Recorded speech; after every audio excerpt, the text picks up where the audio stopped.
Hola, es un día especial, estamos iniciando nuestro diplomado virtual en salud ambiental y del trabajo. Como ustedes saben, en el colegio venimos desarrollando, ya este es el tercer diplomado que se lleva a cabo, anteriormente sobre bioética y también la calidad de la atención, pero este tiene la particularidad que toma temas que son fundamentales en la vida diaria, tanto entre los trabajadores como entre los personales de salud, como en los que acuden a los centros asistenciales. Yo quiero felicitar al comité que está aquí presente acompañándome, a todos los miembros, por haber desarrollado este diplomado, que creo que es sumamente importante y que va a ser bienvenido por los médicos del Perú. Y por supuesto, aprovecho para saludar a nuestro profesor invitado, que hoy día vamos a, además del desarrollo de este diplomado, se va a llevar a cabo el de gestión de la calidad del agua y aire en pocos días. Por eso un saludo al ingeniero Jorge Lescano. Muchas gracias por el apoyo. Quiero finalmente desear el éxito que merece este diplomado y que aprovechen en la mejor de las formas cada uno de los participantes. No dejen de mantener el contacto y por supuesto la lectura. Nada se aprende si no se lee, y menos aún si es que uno no revisa los temas como corresponde. No es suficiente estar frente a la cámara, no es suficiente estar frente a la pantalla del equipo, y menos suficiente es tomar nota simplemente si es que uno no revisa el tema, no lo lee y aprende cada día más. Felicitaciones a todos ustedes y un agradecimiento especial por llevar a cabo este diplomado, y que el éxito está asegurado. Bueno, agradeciendo las palabras de nuestro señor decano, el doctor Juan Villena Vizcarra, nuevamente agradecido por su presencia y por darle mayor magnitud a este evento. Quienes hablan, soy el doctor Julio César Polo Espinal, presidente del Comité de Salud Ambiental del Consejo Nacional, y estamos en el Salón de Decanos. Le damos la bienvenida a cada uno de ustedes, participantes del diplomado virtual Salud Ambiental y de Trabajo, asimismo a todos aquellos que tampoco no son de gremio médico, esperando que continúen con sus estudios en este diplomado. Yo quiero pasar a presentarles a cada uno de los miembros de nuestro Comité de Salud Ambiental del Consejo Nacional. Tenemos la presencia del doctor Carlos Soto Linares, miembro del comité, se encuentra a mi izquierda, y continuamos presentando a la doctora Amparo Luque, que es miembro del comité también, y seguimos con el doctor Wellington Chumbe, miembro del comité, y terminamos presentando al doctor Hernán Polanco Barrial, que es el secretario del Comité de Salud Ambiental. Quiero dejarlo con las palabras al doctor Carlos Soto, que es coordinador administrativo de este comité, quien les habla es el responsable académico, para que continúe y haga la presentación respectiva de nuestro invitado en el módulo que sigue ahora. Doctor Carlos Soto. Gracias, doctor Polo. Bueno, en primer lugar, queridos participantes de este diplomado, ustedes han tenido el honor de escuchar las palabras de nuestro decano nacional y luego la presentación de los miembros del Comité de Salud Ambiental por parte del presidente del comité, el doctor César Polo Espinal. A mí me corresponde hacer la presentación a nuestro invitado de honor, ¿no?, al doctor Jorge Lescano, quien nos va a disertar sobre el tema de control de la calidad del agua y del aire, que realmente es un tema importantísimo cuando nosotros hablamos de salud ambiental, ¿no? Y les dejo con la palabra al doctor Jorge Lescano. Muchísimas gracias. Quiero agradecer la presencia del decano nacional y de los miembros del Comité Nacional de Salud Ambiental. Hoy vamos a tratar de dos temas, diríamos, de gran importancia para la salud humana, tanto la calidad del agua como la calidad del aire. Pero tendríamos que inicialmente empezar que no solo desde el punto de vista de la salud hay que centrarse en los componentes de la calidad de estos, diríamos, ambientes, agua o aire, sino necesitamos también tener en consideración otros aspectos. Uno de ellos, y de gran importancia, por ejemplo, es la calidad de las fuentes o en el origen de las aguas. Creo que este es un tema muy importante porque en estos últimos años hemos visto cómo estas fuentes se han ido deteriorando o en algunos de los casos han empezado a escasear. El caso de la deglaciación, por ejemplo, es un tema muy importante que tiene que ver con la calidad del agua. El tema de fuentes como lagos, lagunas, ríos y otras fuentes como las subterráneas deben de ser consideradas desde el punto de vista de su calidad. Y dentro de estos criterios o aspectos está el tema del tratamiento de la calidad de estas aguas. Vemos cómo en muchas ciudades del país las aguas no son bien tratadas para su consumo, por ejemplo, de uso poblacional. Obviamente que hay otros tipos de usuarios como los industriales, los agricultores, en fin. Pero es importante que tengamos en consideración el origen o las fuentes que proveen el recurso hídrico para fines de tratamiento y de consumo humano, que fundamentalmente es un tema desde el punto de vista de la salud ambiental que nos interesa, pero vuelvo a reiterar, no es solamente el abastecimiento de agua potable, también es los otros usos que tiene el agua para una diversidad de fines.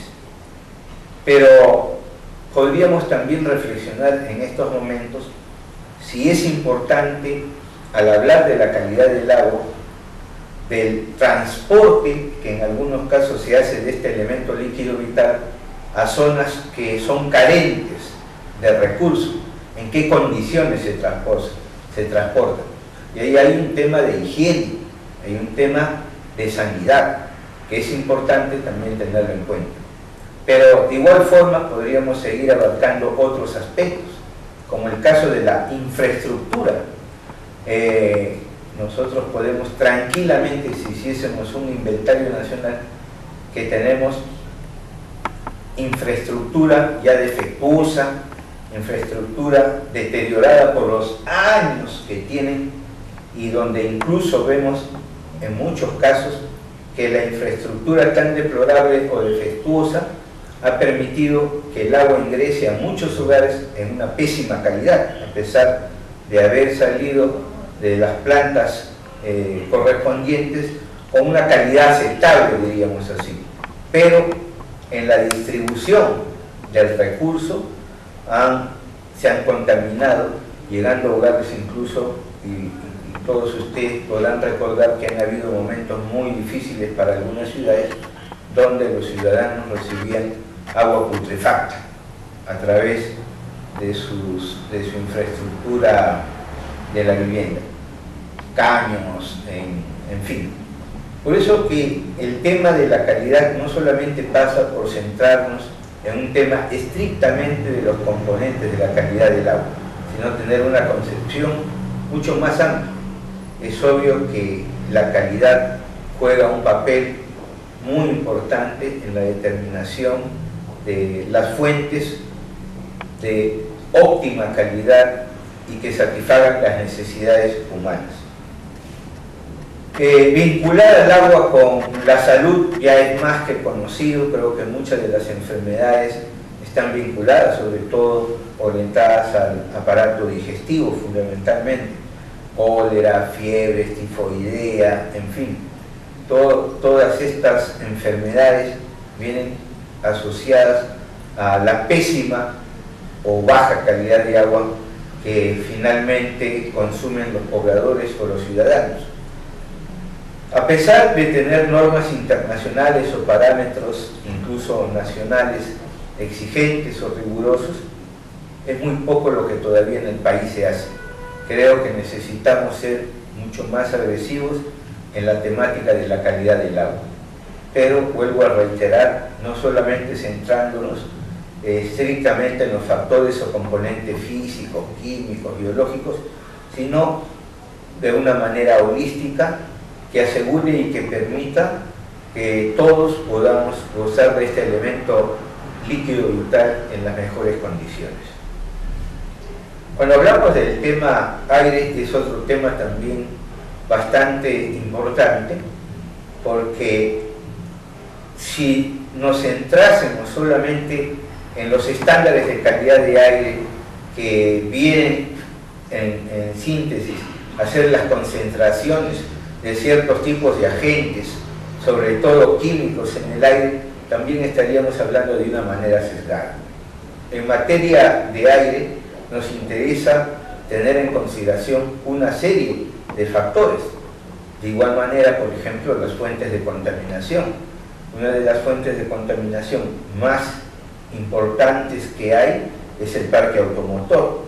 Todos señalan que más o menos en razón de un 65 a 68% es una de las fuentes más importantes de aportación de contaminantes al aire. Pero también está el sector industrial y obviamente otro tipo de actividades como quemas también de basura al aire, aun cuando en estos últimos años ya en el país se ha notado una cierta, diríamos, importancia por parte de las autoridades a la problemática de la contaminación del aire. Pero sin embargo, podemos también reflexionar sobre lo siguiente. Para tener una idea clara de los ECAs, es decir, de los estándares, no necesariamente hay que tomar, como lo dije en la sesión anterior, los parámetros de algunos países y referencialmente tomarlos nosotros para luego llevarlos como norma. Eso es un gran error. Los parámetros tanto para agua, aire y otros aspectos o factores o componentes del ambiente requieren de investigación y de investigación seria. Y por eso este diplomado debe orientarse en ese sentido, no en la recopilación de data que se conoce o se sabe, sino investigar orígenes, causas.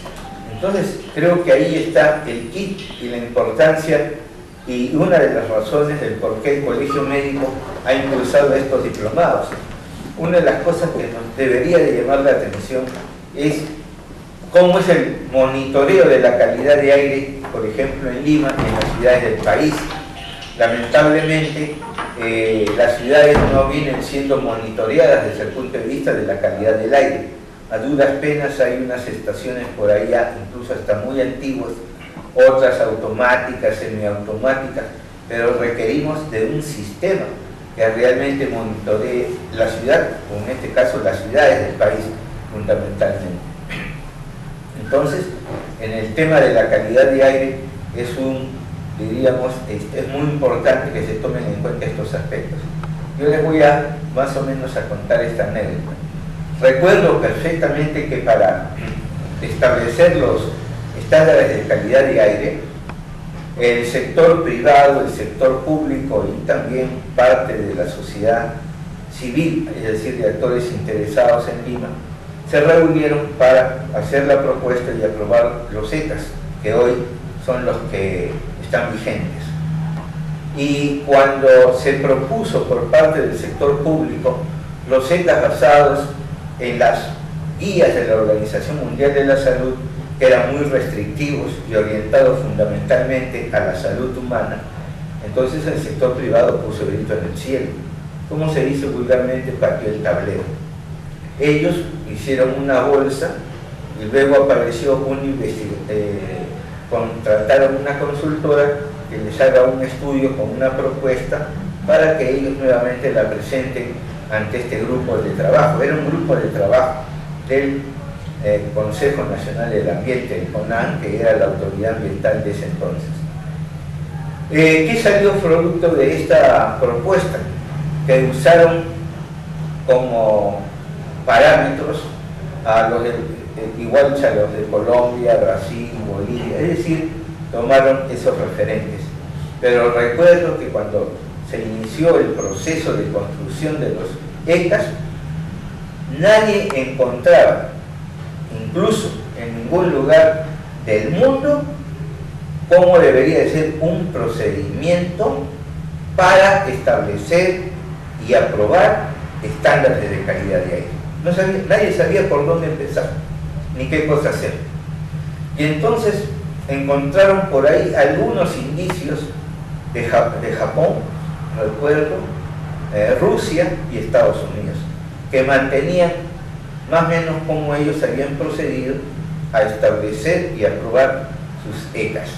Es decir, eran los únicos países que gozaban de procedimientos muy bien definidos, de procedimientos que, producto de la investigación, habían posibilitado y permitido tener los ECAs de acuerdo, obviamente, a lo que su realidad geográfica, social, económica, cultural y, obviamente, pues también desde la perspectiva de los ciudadanos requerían.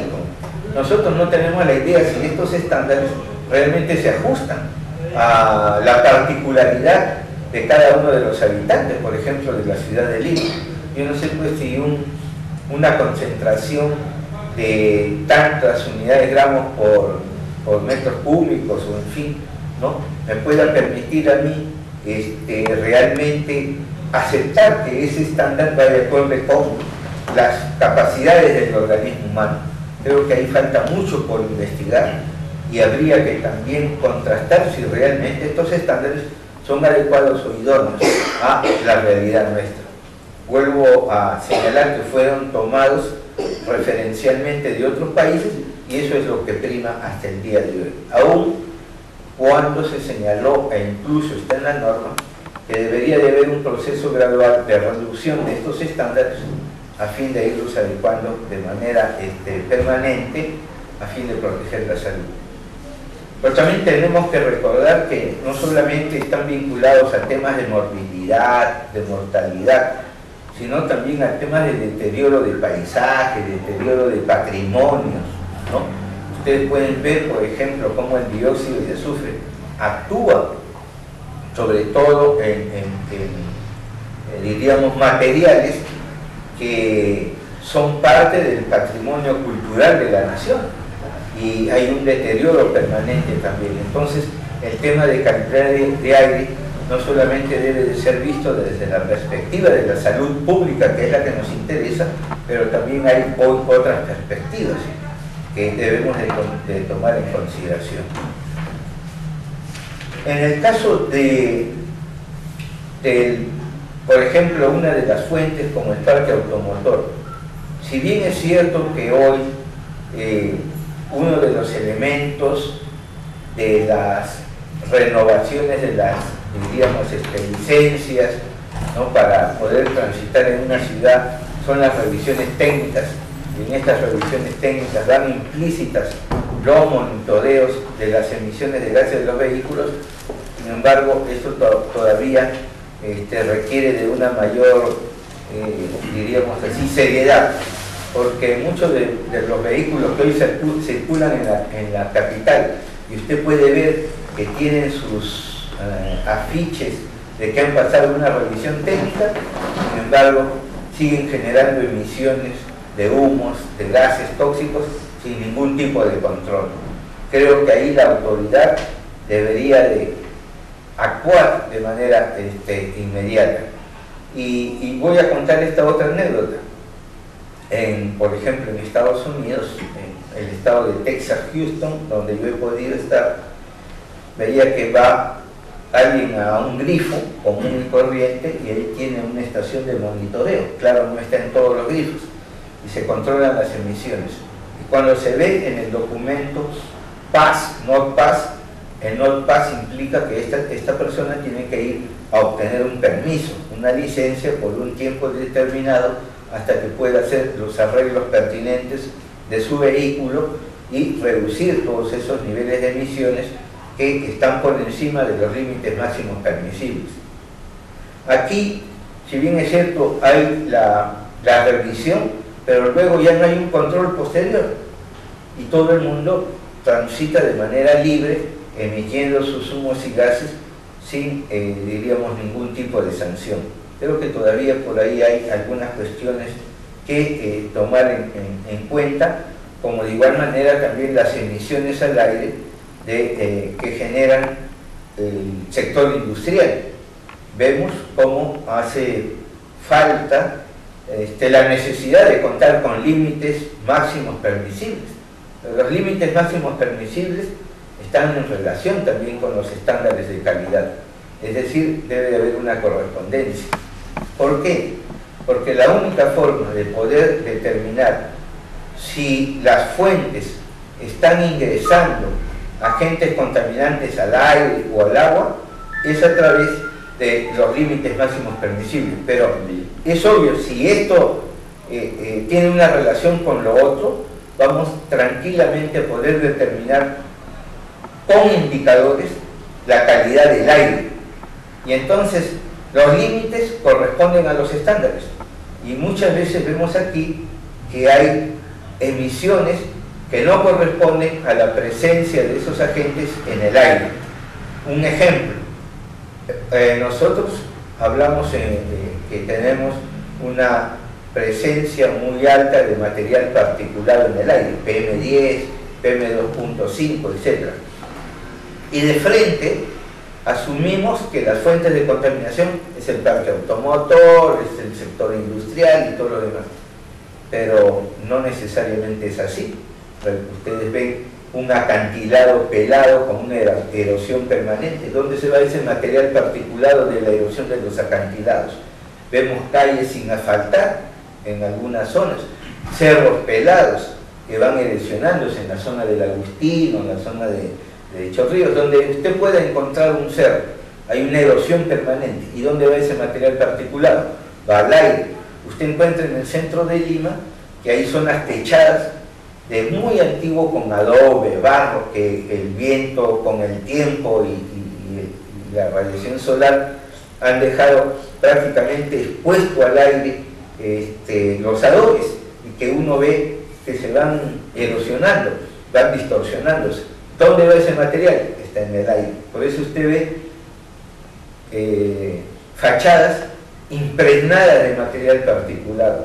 Usted dése una vuelta por la avenida Bancay con una camisa blanca y va a ver cómo va a terminar en un par de horas o 3 horas, inmediatamente impregnado de negro. Pero no solamente es producto del parque automotor, hay una presencia de un material particulado de origen natural que no ha sido estudiado.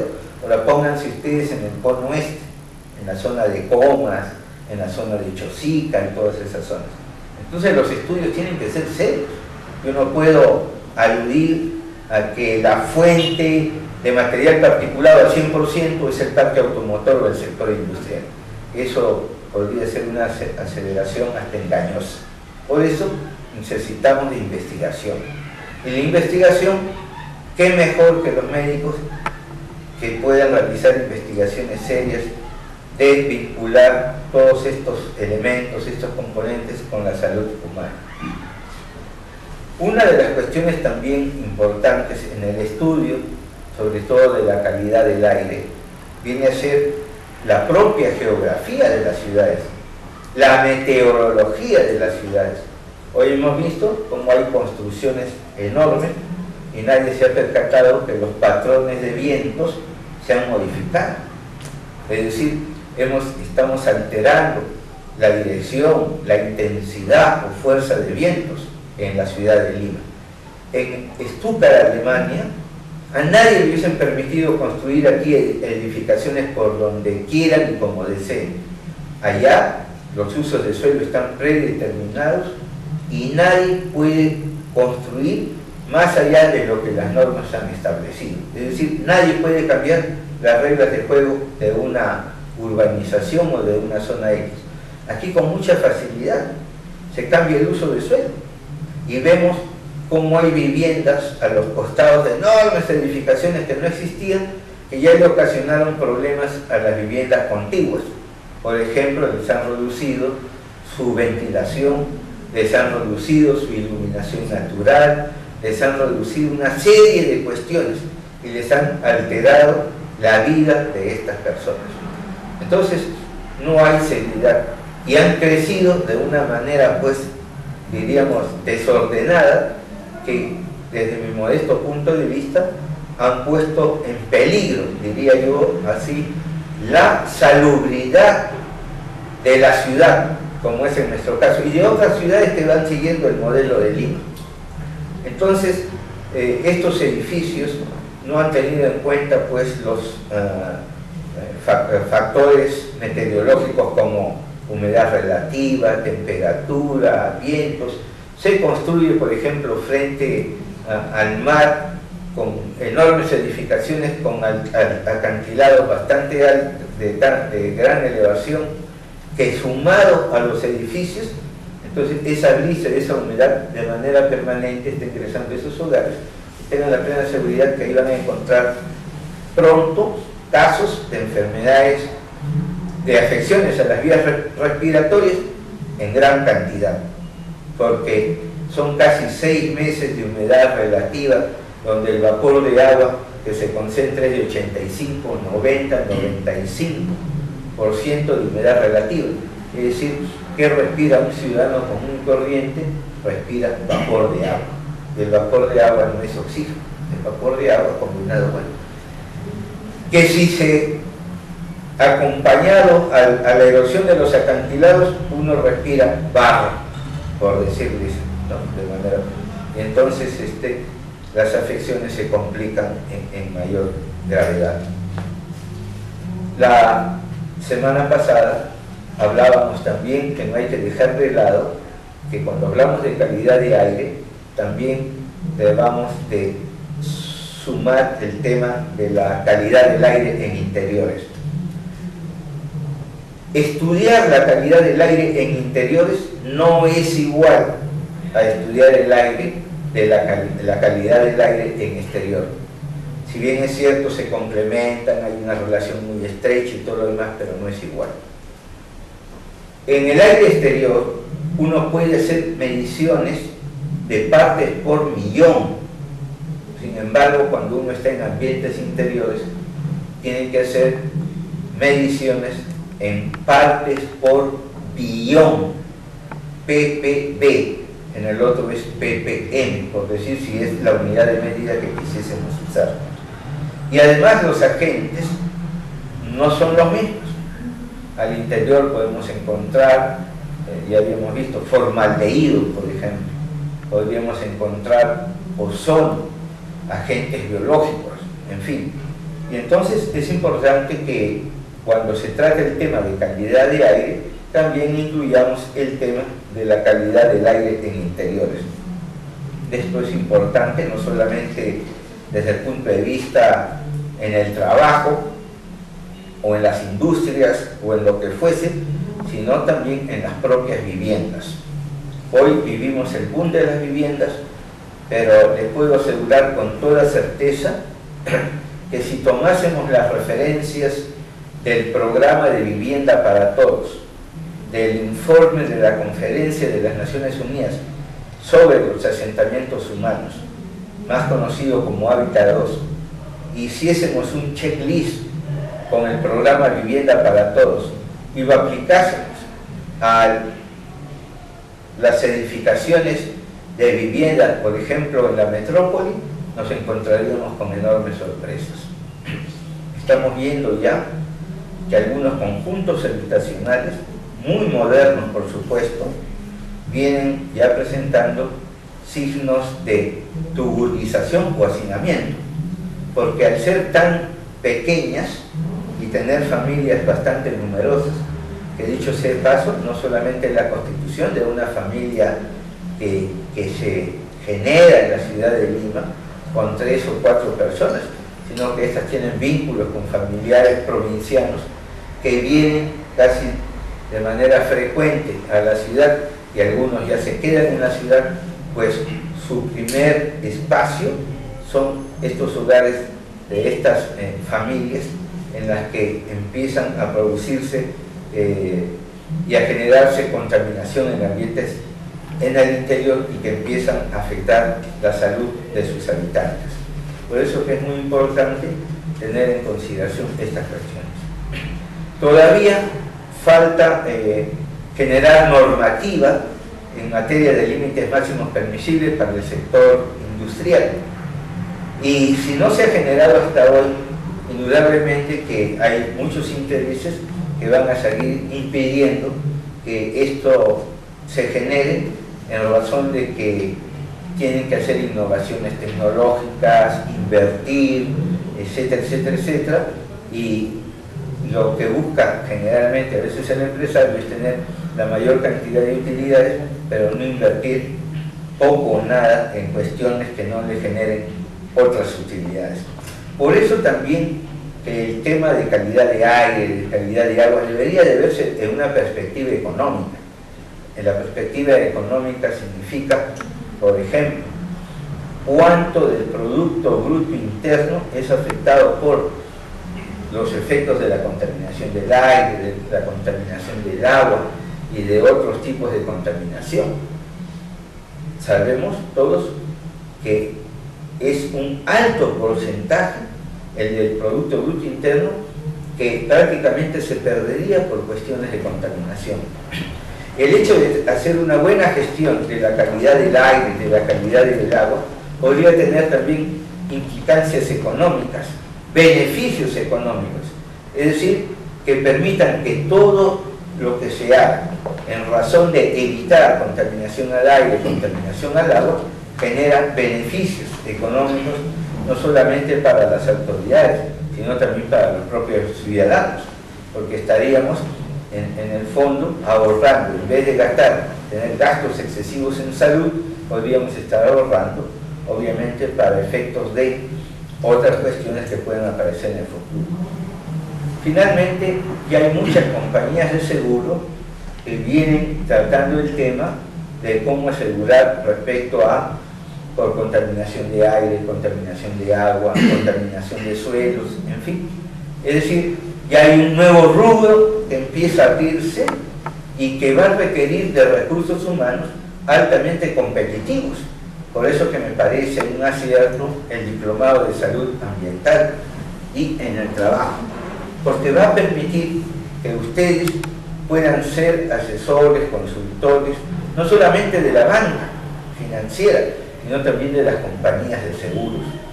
Yo recuerdo hace algunos años que una comunidad X, cuando negociaba con una industria minera, habían establecido toda una serie de aspectos referidos a la contaminación y se había valorizado la probabilidad de los efectos de la contaminación en la salud.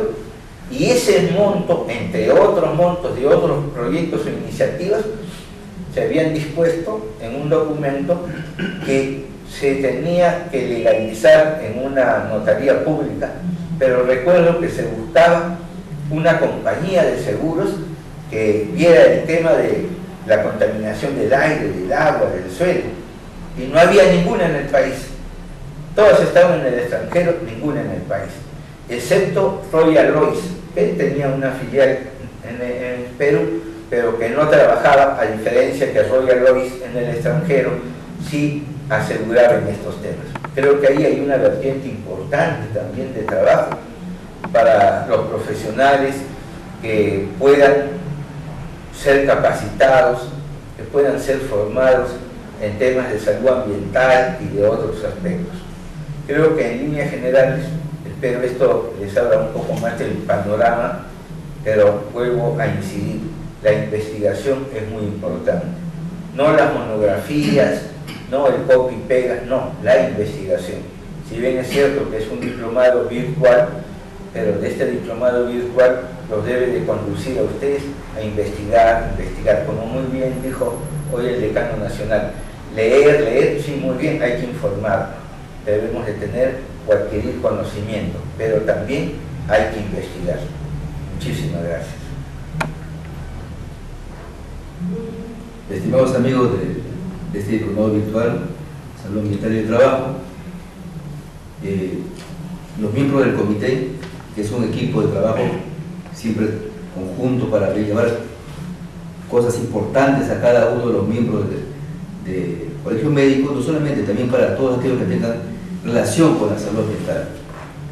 Queremos agradecer la ponencia del doctor Jorge Lescano, y nos ha dado nuevos instrumentos, nuevas herramientas para que cada uno de ustedes puedan después ampliarlas con este módulo que se está abriendo en este momento para cada uno de ustedes. Doctor Jorge Lescano, agradecemos su ponencia y esperamos, como siempre, contar con su brillante apoyo para que este diplomado continúe viento en popa. Gracias, Muchas gracias. Gracias a todos ustedes.